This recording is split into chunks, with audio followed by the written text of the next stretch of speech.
बहुत मोहब्बत है तुमसे, और मैं ये भी जानता हूँ कि तुम्हें मुझसे बहुत मोहब्बत है। मैं तुम्हारे साथ जिंदगी गुजारना चाहता हूँ। बताओ ना कि तुम नहीं चाहती ऐसा? आज शाम को तुम मेरे घर आओगे और सबसे मिलोगे, ठीक है?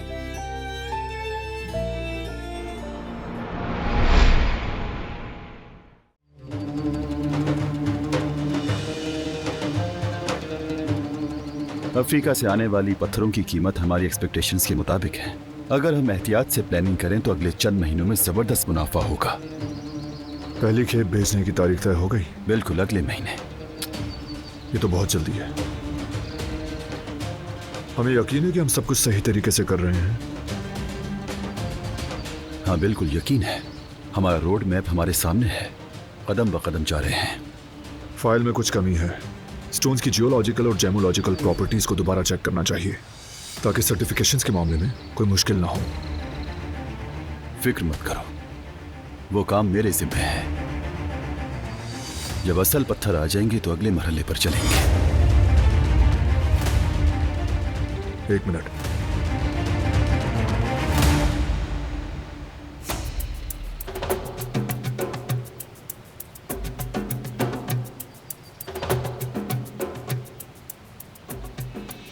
क्यों आ गए? इतना जरूरी भी नहीं था। जरूरी हो या ना हो, मेरी तरजीह तुम हो। क्या बात है, बताओ। दरअसल फोन बंद हो गया है, चार्जर भी नहीं मिल रहा। लास्ट टाइम मैंने यूज किया था स्टडी रूम में होगा।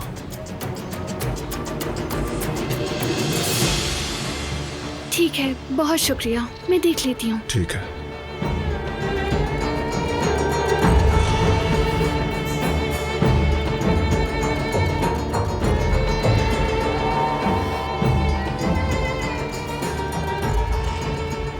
अब कहिए। जिंदगी हिसाब से नहीं बल्कि नसीब से चलती है, और ये सच है। देखो ना, दुश्मनी से शुरू होने वाला रिश्ता यहां तक पहुंच गया। ये तो वाकई फिल्म जैसी कहानी है। कहते हैं मोहब्बतें नफरत से शुरू होती हैं, और ये सच हुआ। काम के मुताल्लिक कोई बात बाकी है? मेरी तरफ से तमाम जरूरी बातें तो मुकम्मल हो गई, लेकिन अगर तुम डिटेल्स में जानना चाहते हो तो फाइल में सब कुछ है। ठीक है, फिर मीटिंग खत्म हुई।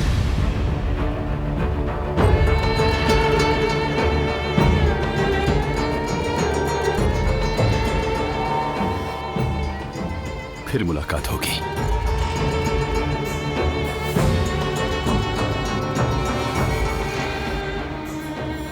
जरूर होगी।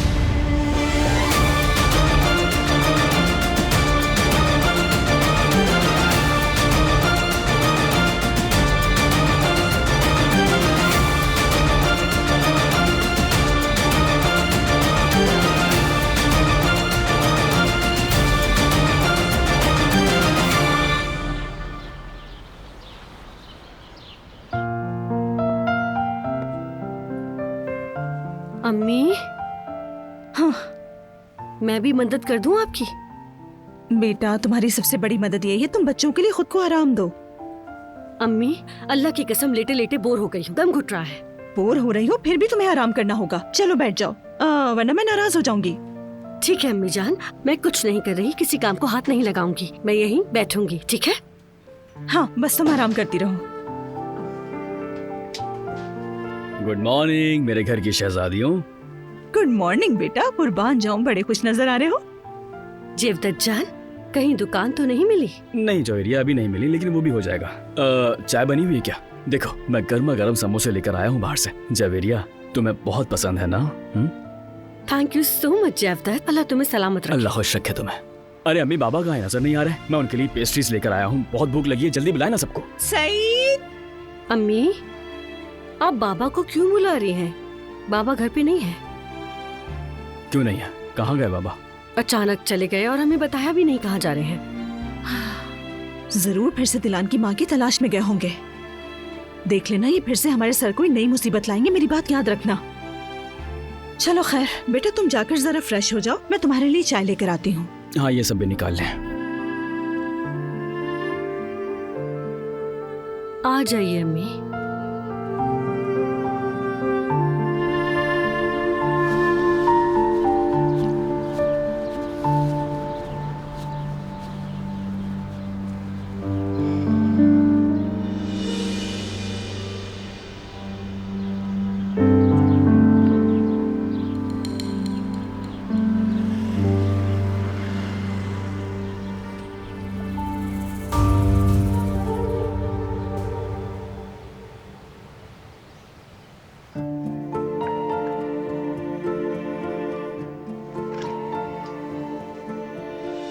गुल छोड़ो, मैं करता हूँ ये।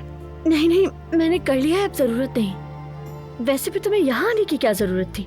जरूरत क्यों नहीं है मेरी जान, आखिर तुम मेरी बीवी जो हो गुल, बल्कि तुम्हारे बगैर तो मेरा एक पल भी दिल नहीं लगता। तो फिर तुम ही बताओ मुझे कैसे रहूं तुम्हारे बगैर। दिल चाहता है कि तुम्हें अपनी बाहों में ले लूं। ये क्या कर रहे हो फरात? कोई देख लेगा। नहीं करो ना प्लीज। कोई देखता है तो देखता रहे, तुम मेरी बीवी हो, हक है मेरा। और जब हम सबको बता देंगे कि हम शादी कर चुके हैं, तब ये कमरा तुम्हारा भी हो जाएगा। आदत डाल लो मेरे साथ रहने की। क्या वाकई वो दिन आएंगे फरात? क्यों नहीं आएंगे मेरी जान, मैं तुम्हें बिल्कुल मलकाओं की तरह रखूंगा, देखना तुम। पुराना फरात नहीं हूं अब मैं। इस घर में अब बहुत सारी नई नई चीजें होने वाली हैं, बस तुम भरोसा रखना मुझ पर। मैं करती हूँ, जितना तुम पर भरोसा है उतना किसी पर नहीं।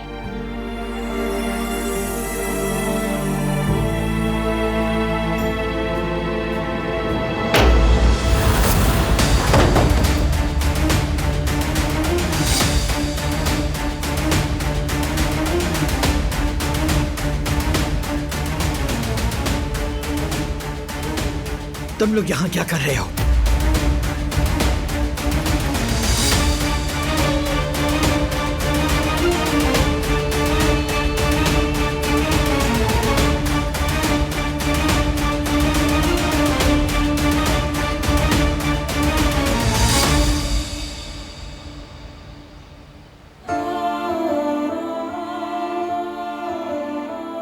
मेरी प्यारी अम्मी, पता नहीं इस वक्त कहाँ है, क्या कर रही हैं?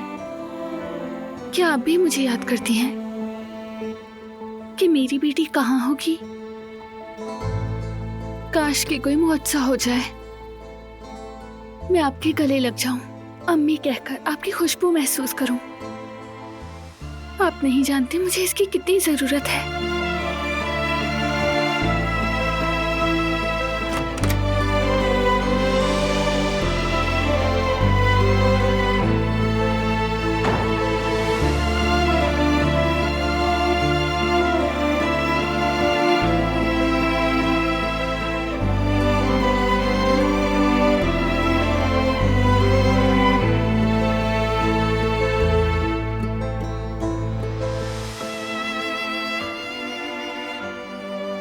जो करना चाहो कर सकती हो।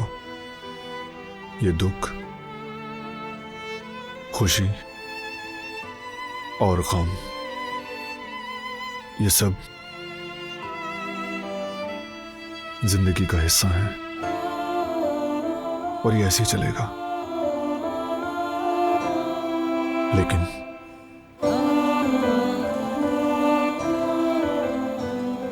इन तमाम जज्बात का इजहार बहुत जरूरी होता है।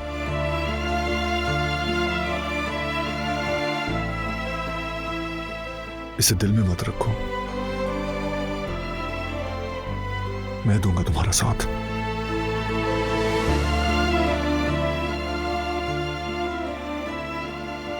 जानती हूँ बारान,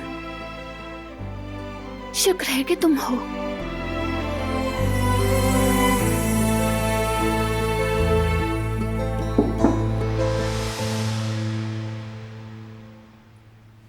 आ जाएं।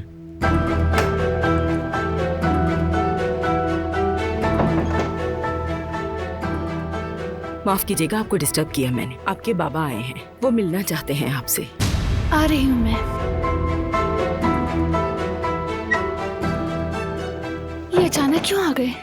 कोई बात हुई है क्या? पता चल जाएगा।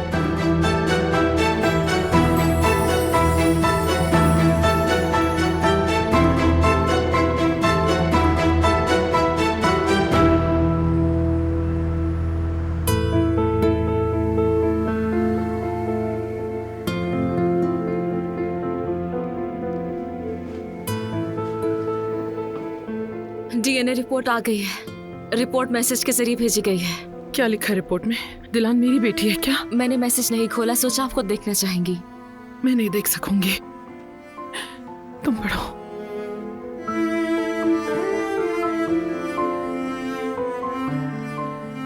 सैंपल की गई डीएनए की जांच के मुताबिक सबीहा एमरोलो नामी खातून दिलान कारबे नामी बच्ची की 99% बायोलॉजिकल माँ है। दिलान मेरी बेटी है, मुझे पता था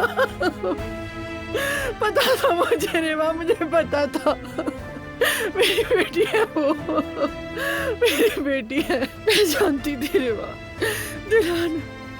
दिलान मेरी बेटी है रेवा, मैं ही उसकी माँ हूँ, मैं उसकी माँ हूँ, मैं दिलान की माँ हूँ रेवा। अब क्या करूँ? कितना ज़ूम किया मैंने उसके साथ, कैसे बताऊंगी उसको मैं उससे कैसे कहूंगी कि मैं तुम्हारी माँ हूँ? कैसे गले लगाऊं? किस मुंह से रेवा, किस मुंह से उसे सच बताऊंगी मैं? कैसे सच बताऊंगी मैं अपनी बच्ची दिलान को? दिलान मेरी बच्ची।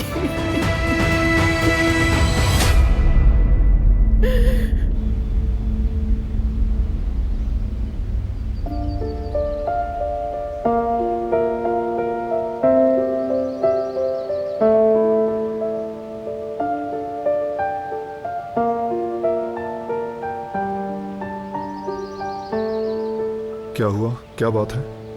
मुझे आपको कुछ बताना है। कहें। मैं काफी अरसे से दिलान की मां के पीछे था, काफी आगे बढ़ा, लेकिन अब मेरे बस में कुछ नहीं रहा। मेरे पास आप जैसी ताकत नहीं और ना ही वसाइल हैं, इसलिए आपके पास आया हूं। आपका क्या मतलब है बाबा? बेटी, जिस औरत ने तुम्हारी माँ को अस्पताल में नौकरी दिलवाई थी, मैंने किसी न किसी तरह से उसका नाम मालूम कर लिया है। वाकई में? हाँ बेटा, बिल्कुल। उसका नाम नवीन है। अगर उस औरत को ढूंढ लो तो तुम अपनी माँ तक पहुंच सकती हो।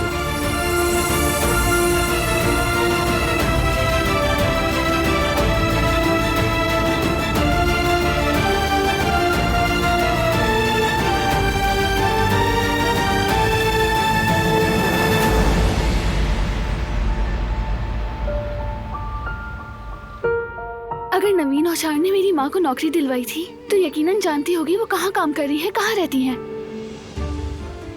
हम फौरन मालूमात करते हैं, ढूंढ निकालेंगे।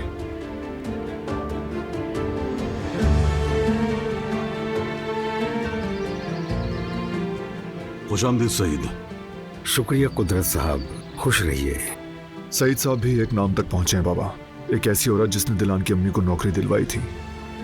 वाकई? कौन है, क्या करती है? नवीन औचार नाम है। हमें उस औरत को ढूंढना होगा बाबा।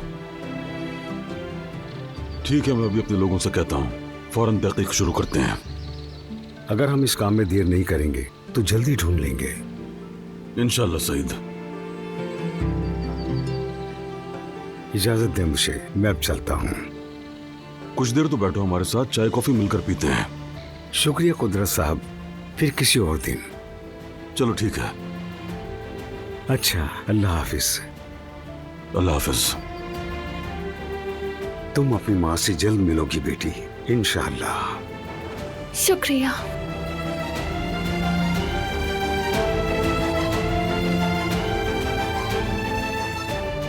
बाबा,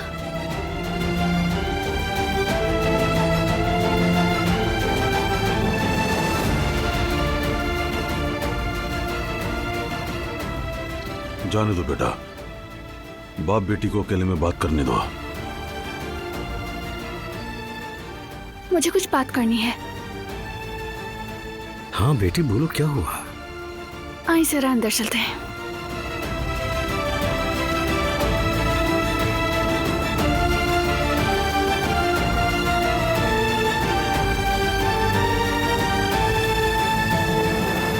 क्या हो रहा था यहाँ? जवाब दो मुझे। मैं यहाँ पर सफाई कर रहा हूँ दादी। हाँ, मैं असल में ये कमरा नया है ना, इसलिए मैंने सोचा कि सफाई के लिए गुल की थोड़ी मदद ले लूं। क्या तुम दोनों मुझे बेवकूफ समझते हो? नहीं दादी, ऐसा क्यों समझेंगे हम? तुम जाओ, जाके बाहर के काम निपटाओ।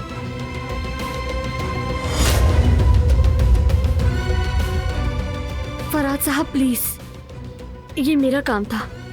मैंने आपसे पहले ही कहा था ये मुनासिब नहीं। ठीक कह रही हो गुल। दादी के रवैये के लिए माफ करना उनको, ये गलत समझ रही हैं।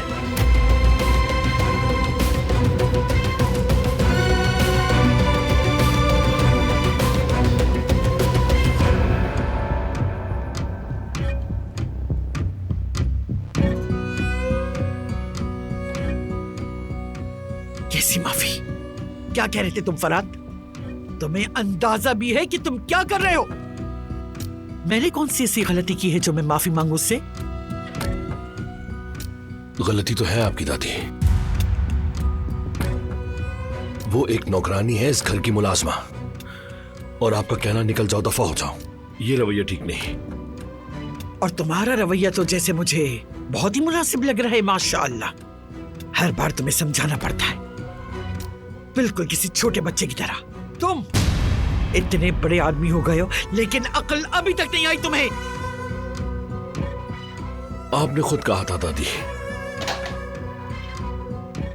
कि बच्चों को समझाया जाता है, लेकिन अब मैं बच्चा नहीं रहा, और अब जब बात निकली है तो मैं कुछ याद दिला दूं। मैंने आपसे कहा था कि इन लोगों पर जुल्म मत कीजिएगा, और अगर आइंदा ऐसा कुछ हुआ तो आप मुझे अपने सामने पाएंगी। मेरी बात याद रखिएगा। तुम्हारी हिम्मत कि मेरी आंखों में आंखें डाल के बात कर रहे हो फरहाद? कोई तो गड़बड़ जरूर है, और ये राज भी खुल जाएगा। मुझे तो कोई डर नहीं है इस बात का, जब खुलेगा तब देखेंगे।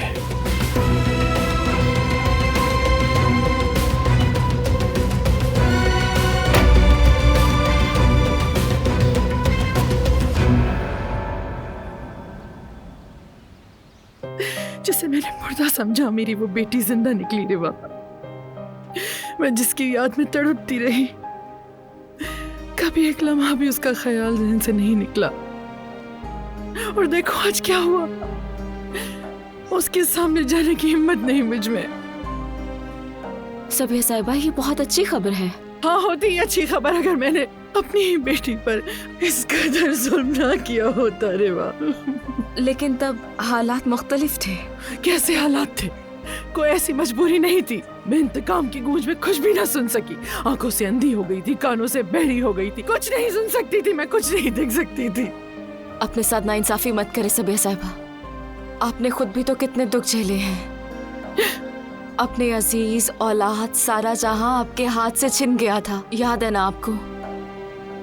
गुलशा से आपने उम्मीद बांधी थी, और सब कुछ उसी से तो जुड़ा हुआ था। कुछ जुड़ा नहीं था, किसी चीज से ताल्लुक नहीं था उस बारान का। जो कुछ हुआ उसमें बारान का कोई कसूर नहीं था। मेरी बेटी ज़हनी मरीज़ा थी, मैं उसे पहचान ना सकी क्योंकि अंधी हो गई थी, बहरी हो गई थी मैं। सबिया साहिबा, ऐसी बातें मत करें। आज इतना खुशी का दिन है, उन पुराने जख्मों को कुरेदने का क्या फायदा? आपको आपकी बेटी मिल गई है, क्या इससे बड़ी कोई बात है? मैं उसके सामने जाने की कैसे हिम्मत करूं जबकि मैंने उसे दुख दिए हैं? क्या होगा अगर उसने मेरे सामने ये कह दिया कि ऐसी मां होने से तो ना होना बेहतर है।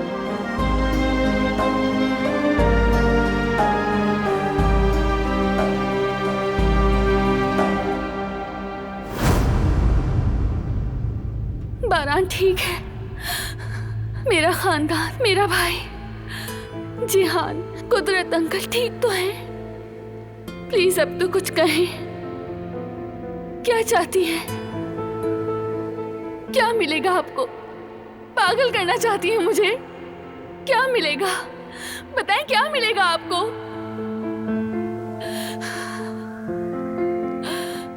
क्या आपकी कोई फैमिली नहीं? क्या आप खुद भी एक मां नहीं है? बल्कि शायद आपके भी बच्चे होंगे। अगर उनको कोई अजियत दे तो क्या आप ये बर्दाश्त करती?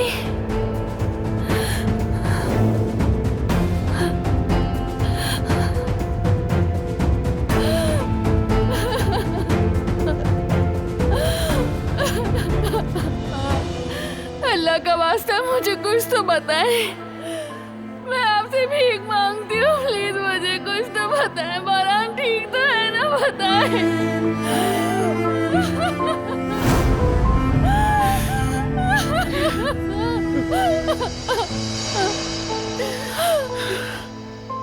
सबिया साहिबा, सबिया साहिबा, आप ठीक तो है ना?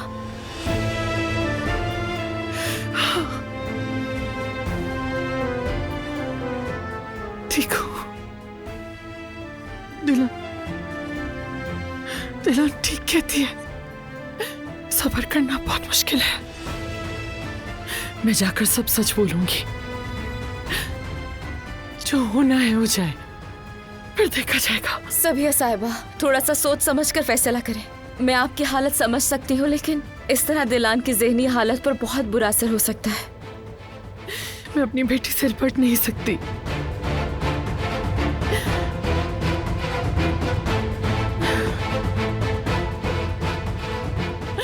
मैं उससे ये नहीं कह सकती कि मैं तुम्हारी माँ हूं, ना चूम सकती हूँ उसे, ना सीने से लगा सकती हूँ। कैसे बर्दाश्त करूँ जब कोई उम्मीद नहीं थी मुझे, और जब मुझे लगा कि वो मिट्टी तले दफन है तब मैं उससे मिली। लेकिन अब जब वो जिंदा है तो मैं उसके पास नहीं जा सकती। मैं जानती हूँ ये मुश्किल है, बहुत मुश्किल है, लेकिन बस थोड़ा सा और वक्त दें। दिलान,